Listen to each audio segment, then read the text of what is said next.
আমার স্ত্রীকে আমি ভালোবেসেই বিয়ে করেছিলাম, কিন্তু যখন পরিপাটি প্রেমিকাটা অগোছালো স্ত্রী হয়ে গেল তখন কেন জানি আমার আর ওকে ভালো লাগতো না। মেয়েটা অল্পতেই খুশি হয়ে যেত। আমার মনে আছে, যখন ওর সাথে আমার বিয়ে হয় তখন আমার মাস শেষে বেতন ছিল 15,000 টাকা। এই টাকায় ও কতটা হ্যাপি ছিল তা আমি কাউকেই বোঝাতে পারবো না। আমি থেকে শুরু করে আমার পরিবারের প্রতিটা মানুষের খেয়ালও রাখতো, আর দিন শেষে চাইতো একটু ভালোবাসা, যেটা আমি সময়ের সাথে সাথে দেওয়া কমিয়ে দিলাম। আস্তে আস্তে আমার পজিশন ভালো হতে রইল, আমার চিন্তাধারা হলো উন্নত, কিন্তু সংসারের চাপে পড়ে ও ঠিক আগের মতোই রয়ে গেল। আমার 15,000 বেতন 30,000-এ গিয়ে ঠেকলো। ঘর পরিবর্তন হলো, আমি পরিবর্তন হলাম। শুধু পরিবর্তন হলো না, কবিতা। হ্যাঁ, আমার স্ত্রী নিজেকে পরিবর্তন করলো না। টাকার নেশা আমাকে গ্রাস করে দিল আস্তে আস্তে। ভুলে গেলাম আমি আমার প্রিয় অতীতকে।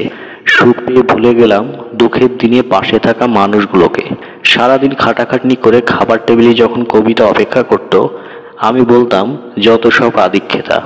বৃষ্টি হলেই আমার হাত দুটো ধরে যখন বলতো চলো না একটু দুজনে বৃষ্টি বিলাস করি, আমি তখন বলতাম বয়স তো কম হলো না, এখন এসব পাগলামি ছাড়ো।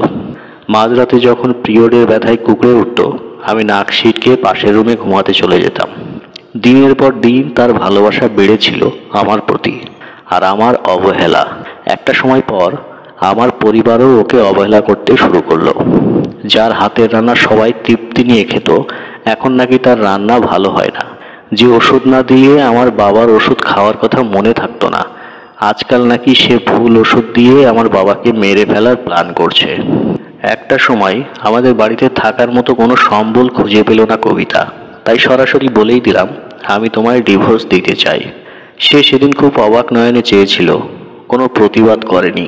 হয়তো সে বুঝতে পেরেছিল তার এই বাড়ির প্রয়োজন ফুরিয়েছে। তারপর সেই অনাকাঙ্ক্ষিত সময় এলো যখন কবিতা আর আমার ডিভোর্স হবে। সেদিনও সবটা কি সুন্দর করে মেনে নিয়েছিল, কোনো প্রতিবাদ করেনি, এমনকি কাবিনের টাকাটাও নিল না। উকিল যখন বলল সে কেন টাকাটা নেবে না, তখন ও বলল যে মানুষটাই আমার হয়নি তার টাকা দিয়ে আমি কি করব। ওর বাবা সেদিন আমায় একটা কথা বলেছিল, আল্লাহ দিয়ে ধন দেখে মন, কায়রা নিতে কতক্ষণ। কথাটার মানে সেদিন না বুঝলেও আজ ঠিক বুঝতে পারি। 3 মাসের মাথায় মিথ্যা অপবাদে আমার চাকরি চলে যায়। বড় বোনটাকে মাঝে মাঝেই তার শ্বশুরবাড়ির লোকেরা মেরে ধরে আমাদের বাড়িতে পাঠিয়ে দেয়। বাবা ভুল ওষুধের রিয়াকশনে আজ বিছানার সাথে মিশে আছে। মা প্রায় আজকাল তরকারিতে নুন হলুদ দিতে ভুলে যায়। আর আমি উন্নত মানের চাকরি থেকে ফুটপাতে ছোট্ট একটা ফুলের দোকান নিয়ে বসে আছি।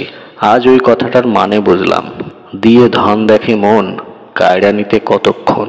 লুকিয়ে খোঁজ নিয়েছিলাম কবিতার, শুনেছি অন্য জায়গায় তার বাবা বিয়ে দিয়েছে, স্বামী একজন ডাক্তার, খুব সুখে আছে।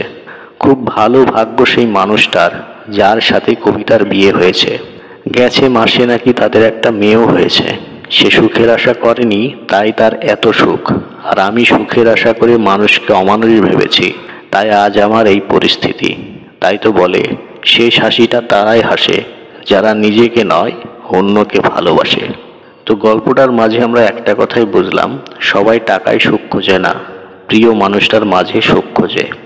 তো বন্ধুরা, আজকের এই ছোট গল্পটা যদি আপনাদের একটুও ভালো লাগে অবশ্যই একটা লাইক করে দিন, বন্ধুদের সঙ্গে শেয়ার করে দিন। আর এরকম গল্প পেতে হলে অবশ্যই চ্যানেলটিকে সাবস্ক্রাইব করে বেল বাটন প্রেস করে রাখুন, যাতে করে আমার লেটেস্ট ভিডিওগুলো সবার আগে আপনার মোবাইল স্ক্রিনে দেখতে পান। তো আজ এই পর্যন্তই। ভালো থাকবেন, সুস্থ থাকবেন। ধন্যবাদ সবাইকে।